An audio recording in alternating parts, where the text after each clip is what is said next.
ನಮಸ್ಕಾರ ಎಲ್ರಿಗೂ. ನೋಡಿ, ಈ ಥರ ಡೈರೆಕ್ಟಾಗಿ ತವಾದಿಂದ ತಟ್ಟೆಗೆ ಹಾಕ್ಕೊಂಡು ಬಿಸಿ ಬಿಸಿಯಾಗಿ ಈ ಥರ ಹೊಂಬಣ್ಣಕ್ಕೆ ಬೇಯಿಸ್ಕೊಂಡು ಅಕ್ಕಿ ರೊಟ್ಟಿ ತಿಂತಾಯಿದ್ರೆ ಯಾರಿಗೆ ತಾನೇ ಇಷ್ಟ ಆಗಲ್ಲ ಅಲ್ವಾ? ಜೊತೆಗೆ ಬೆಣ್ಣೆನೋ ತುಪ್ಪನೋ ಕಾಯಿ ಚಟ್ನಿನೋ ಅಥವಾ ಏನೂ ಇಲ್ವಾ ನಡೆಯುತ್ತೆ. ಯಾಕೆ ಅಂತಂದರೆ ಈ ರೊಟ್ಟಿಗೆ ನಾವೆಲ್ಲ ಮಸಾಲೆ ಪದಾರ್ಥ ಹಾಕಿರ್ತೀವಿ. ಬಟ್ ನಾನಿಲ್ಲಿ ಇವತ್ತು ಅಕ್ಕಿ ರೊಟ್ಟಿ ಜೊತೆ ಕಾಯಿ ಚಟ್ನಿ ಮಾಡಿದ್ದೆ. ತುಂಬಾ ಚೆನ್ನಾಗಿ ಬಂತು. ರೆಸಿಪಿ ನಿಮ್ಮೆಲ್ಲರ ಜೊತೆ ಶೇರ್ ಮಾಡೋಣ ಅಂತ ಬಂದಿದ್ದೀನಿ. ಅದಕ್ಕಿಂತ ಮೊದಲು ದಯವಿಟ್ಟು ನನ್ನ ಚಾನಲ್ಗೆ ಸಬ್ಸ್ಕ್ರೈಬ್ ಆಗೋದನ್ನ ಮರಿಬೇಡಿ. ಬನ್ನಿ, ನಾನು ಯಾವ್ಯಾವ ಪದಾರ್ಥ ಯೂಸ್ ಮಾಡಿ ಅಕ್ಕಿ ರೊಟ್ಟಿ ಮಾಡಿದೆ ಅಂತ ತೋರಿಸ್ಕೊಡ್ತೀನಿ. ಮೊದಲಿಗೆ 500 ಗ್ರಾಮ್ ಆಗುವಷ್ಟು ಅಕ್ಕಿ ಹಿಟ್ಟು, ಅಂದರೆ ಅರ್ಧ kg ಅಕ್ಕಿ ಹಿಟ್ಟು, ಒಂದು 10-12 ಎಲೆ ಕರಿಬೇವು ತೊಗೊಂಡಿದ್ದೀನಿ, ಅದ್ರ ಮೇಲೆ ಹಾಕಿದ್ದೀನಿ ನೋಡಿ. ಹಾಗೆಯೇ 1 ಕಟ್ಟು ಸಬ್ಬಸಿಗೆ ಸೊಪ್ಪು ಚೆನ್ನಾಗಿ ತೊಳೆದು ಸಣ್ಣ ಸಣ್ಣದಾಗಿ ಹೆಚ್ಕೊಂಡಿದ್ದೀನಿ. ಅರ್ಧ ಹೋಳು ತೆಂಗಿನಕಾಯಿ ತುರಿ, 4 ಮೆಣಸಿನ್ಕಾಯಿ ರುಬ್ಕೊಂಡಿದ್ದೀನಿ, ಒಂದು ದೊಡ್ಡ ಸೈಜ್ ಈರುಳ್ಳಿನ ಸಣ್ಣ ಸಣ್ಣದಾಗಿ ಹೆಚ್ಕೊಂಡಿದ್ದೀನಿ, 1 ಟೀ ಸ್ಪೂನ್ ಆಗುವಷ್ಟು ಬಿಳಿ ಎಳ್ಳು, ಹಾಗೆಯೇ 1 ಹಿಡಿ ಕೊತ್ತಂಬರಿ ಸೊಪ್ಪು, ಅದನ್ನು ಸಣ್ಣ ಸಣ್ಣದಾಗಿ ಹೆಚ್ಕೊಂಡಿದ್ದೀನಿ, 2 ಹಿಡಿ ಆಗುವಷ್ಟು ರವೆ, ಚಿರೋಟಿ ರವೆನ ಇಲ್ಲಿ ಯೂಸ್ ಮಾಡಿರೋದು, ಹಾಗೆಯೇ 1-2 ಟೀ ಸ್ಪೂನಷ್ಟು ಜೀರಿಗೆ.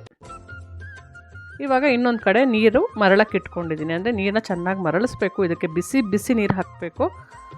ನೀರಿಗೇ ಸ್ವಲ್ಪ ಉಪ್ಪು ಹಾಕ್ಕೋತಾ ಇದ್ದೀನಿ. ಯಾಕೆ ಅಂತಂದರೆ ನೀರಿಗೆ ಉಪ್ಪು ಹಾಕಿ ಮತ್ತು ಅದನ್ನು ಹಿಟ್ಟಿಗೆ ಹಾಕೋದ್ರಿಂದ ರುಚಿ ಚೆನ್ನಾಗಿ ಬರುತ್ತೆ.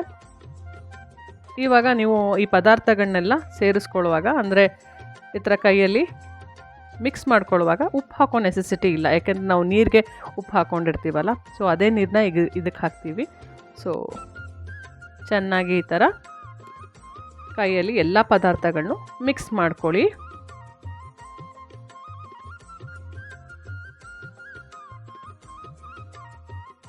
ಆಮೇಲೆ ನೀರು ಚೆನ್ನಾಗಿ ಕಾದಿರುತ್ತಲ್ಲ, ಅದನ್ನು ಈ ಥರ ಹಿಟ್ಟು ಮೇಲೆ ಹಾಕ್ಕೊಳ್ಳಿ. ನೋಡ್ಕೊಂಡು ಹಾಕ್ಕೊಳ್ಳಿ, ಯಾಕೆಂದರೆ ತುಂಬ ಜಾಸ್ತಿ ಆಗಿಬಿಟ್ರೆ ಆಮೇಲೆ ನಿಮಗೆ ರೊಟ್ಟಿ ತಟ್ಟುವಾಗ ಕಷ್ಟ ಆಗುತ್ತೆ. ನಿಮ್ಗೊಂದು ಅಳತೆ ಗೊತ್ತಾಗತ್ತಲ್ಲ, ಅಂದಾಜಲ್ಲಿ ಹಾಕ್ಕೊಳ್ಳಿ. ಈ ಥರ ಹಾಕ್ಕೊಂಡು ಒಂದು ಸ್ವಲ್ಪ ಹೊತ್ತು ಅದನ್ನು ಮುಚ್ಚಿಟ್ಬಿಡಿ. ಯಾಕೆಂದರೆ ಅಕ್ಕಿ ಹಿಟ್ಟು ಅದರಲ್ಲೇ ಚೆನ್ನಾಗಿ ಒಂಥರ ಬೆಂದಾಗ ಆಗಬೇಕು.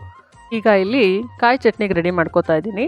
ಅರ್ಧ ಹೋಳು ತೆಂಗಿನಕಾಯಿ ತುರಿಗೆ 2 ಹಸಿ ಮೆಣಸಿನ್ಕಾಯಿ ಹಾಕ್ಕೊಂಡೆ, 1 ಹಿಡಿ ಆಗುವಷ್ಟು ಹುರುಗಡ್ಲೆ,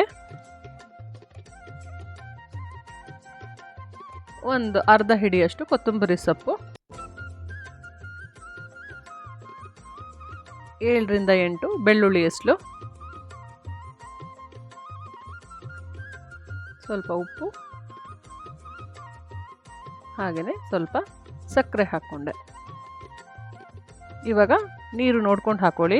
ಯಾಕೆಂದರೆ ಫಸ್ಟ್ ಹಾಕೋತಾನೆ ತುಂಬ ನೀರು ಹಾಕ್ಕೊಂಬಿಟ್ರೆ ತುಂಬ ನೀರಾಗಿಬಿಡುತ್ತೆ ಚಟ್ನಿ. ಬೇಕಿದ್ದರೆ ಆಮೇಲೆ ಹಾಕೋಬೋದು. ಅದರಿಂದ ಸ್ವಲ್ಪ ನೋಡ್ಕೊಂಡು ಹಾಕ್ಕೊಂಡು ರುಬ್ಕೊಳ್ಳಿ. ಈಗ ಕಾಯಿ ಚಟ್ನಿ ರೆಡಿ. ರೊಟ್ಟಿ ಜೊತೆಗೆ ಕಾಯಿ ಚಟ್ನಿ ರೆಡಿಯಾಗಿದೆ. ಇವಾಗ ನಾವು ಅಕ್ಕಿ ಹಿಟ್ಟು, ಮಸಾಲೆ ಪದಾರ್ಥ ಎಲ್ಲ ಬಿಸಿನೀರು ಹಾಕಿ ಇಟ್ಟಿದ್ವಲ್ಲ, ನೋಡಿ ಈ ಥರ ಆಗಿದೆ. ಈಗ ಒಂದು ಸೈಡಿಂದ ನಿಧಾನ ಕಲಿಸ್ಕೊಂಡು ಬನ್ನಿ. ಬೇಕಿದ್ದರೆ ಸ್ವಲ್ಪ ನೀರು ಹಾಕೋಬೋದು, ಇಲ್ಲ ಬೇಡ ನಾವು ಹಾಕಿರೋ ನೀರೇ ಸಾಕಾಗುತ್ತೆ ಅಂದರೆ ಹಾಗೆ ಕಲಿಸ್ಕೋಬೋದು. ನೋಡಿ, ಈ ಹದಕ್ಕೆ ಕಲಿಸ್ಕೋಬೇಕು. ರೊಟ್ಟಿ ಹಿಟ್ಟನ್ನ ಯಾವಾಗಲೂ ತುಂಬ ಬಿಗಿಯಾಗಿ ಕಲಿಸ್ಕೋಬಾರ್ದು, ಅಂದರೆ ತುಂಬ ಟೈಟ್ ಇರಬಾರ್ದು. ಆವಾಗ ನಮಗೆ ತಟ್ಟಕ್ಕೂ ಕಷ್ಟ, ಆಮೇಲೆ ಅದ್ರ ಬಣ್ಣ ಆಗಲಿ ರುಚಿ ಆಗಲಿ ಅಷ್ಟು ಸರಿಗೆ ಬರಲ್ಲ. ಸ್ವಲ್ಪ ಈ ಥರ ಲೂಸ್ ಅನ್ನೋ ಹಾಗೆ ಕಲಿಸ್ಕೊಂಡ್ರೆ ಒಳ್ಳೆಯದು.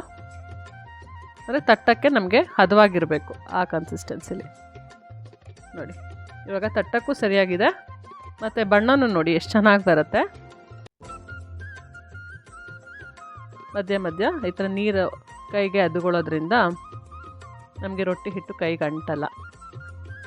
ನೋಡಿ, ಇವಾಗ ಒಂದು ರೊಟ್ಟಿ ತಟ್ಟಿ ಇಟ್ಟಿದ್ದೀನಿ.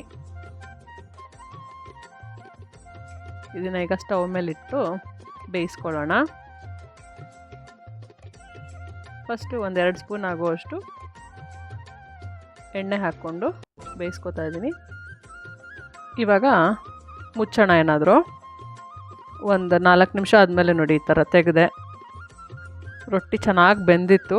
ನಾವು ಅಕ್ಕಿ ಹಿಟ್ಟು ಮತ್ತು ಮಸಾಲ ಪದಾರ್ಥಗಳೆಲ್ಲ ಹಾಕಿರ್ತೀವಲ್ಲ, ಅದರಿಂದ 4 ನಿಮಿಷ ಅಂತೂ ಬೇಕು ಒಂದು ರೊಟ್ಟಿ ಬೇಯೋದಕ್ಕೆ. ಸೊ ಚೆನ್ನಾಗಿ ಬೆಂದಿದೆ. ಈಗ ಕೆಳಗಡೆ ಪೋರ್ಷನ್ನು ಅಂದರೆ ರೊಟ್ಟಿಯ ಇನ್ನೊಂದು ಭಾಗನೂ ಡ್ರೈ ಅಂತ ಅನಿಸ್ಬಾರ್ದಲ್ವಾ, ಅದಕ್ಕೇ ಈ ಥರ ರೊಟ್ಟಿನ ಫ್ಲಿಪ್ ಮಾಡಿಕೊಂಡೆ.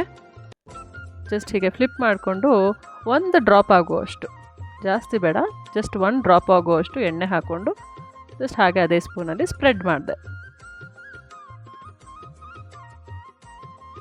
ಇವಾಗ ಮತ್ತೆ ಫ್ಲಿಪ್ ಮಾಡಿ ಸುಮ್ಮನೆ ಹಾಗೆ ಒಂದು 10-20 ಸೆಕೆಂಡ್ ತವ ಮೇಲೆ ಹಾಗೆ ಬಿಡಿ. ಇವಾಗ ರೊಟ್ಟಿ ನೋಡಿ ಹದವಾಗಿ ಬೆಂದಿದೆ, ಎಲ್ಲೂ ಸೀದಿಲ್ಲ ಅಥವಾ ಹಸಿ ಹಸಿ ಥರ ಇಲ್ಲ, ಎಷ್ಟು ತೆಳುವಾಗಿ ಅದ್ರ ಬಣ್ಣ ನೋಡಿ ಎಷ್ಟು ಚೆನ್ನಾಗಿ ಬಂದಿದೆ ಅಲ್ವಾ. ಟೇಸ್ಟ್ ಅಂತೂ ನಾವು ನೋಡಿದ್ವಿ, ತುಂಬಾ ಚೆನ್ನಾಗಿತ್ತು. ಸೊ ನೀವು ನಿಮ್ಮೆಲ್ಲರ ಮನೆಯಲ್ಲೂ ಮಾಡಿ ಹೇಗೆ ಬಂತು ಹೇಳಿ. ನಿಮಗೆ ಇಷ್ಟ ಆದರೆ ಲೈಕ್ ಮಾಡಿ, ಶೇರ್ ಮಾಡಿ, ಹಾಗೆ ನನ್ನ ಯೂಟ್ಯೂಬ್ ಚಾನಲ್ಗೆ ಸಬ್ಸ್ಕ್ರೈಬ್ ಆಗೋದನ್ನ ಮರಿಬೇಡಿ. ನನ್ನ ಮುಂದಿನ ವಿಡಿಯೋದಲ್ಲಿ ಸಿಗ್ತೀನಿ. ಅಲ್ಲಿವರೆಗೂ ಟೇಕ್ ಕೇರ್, ಬಾಯ್.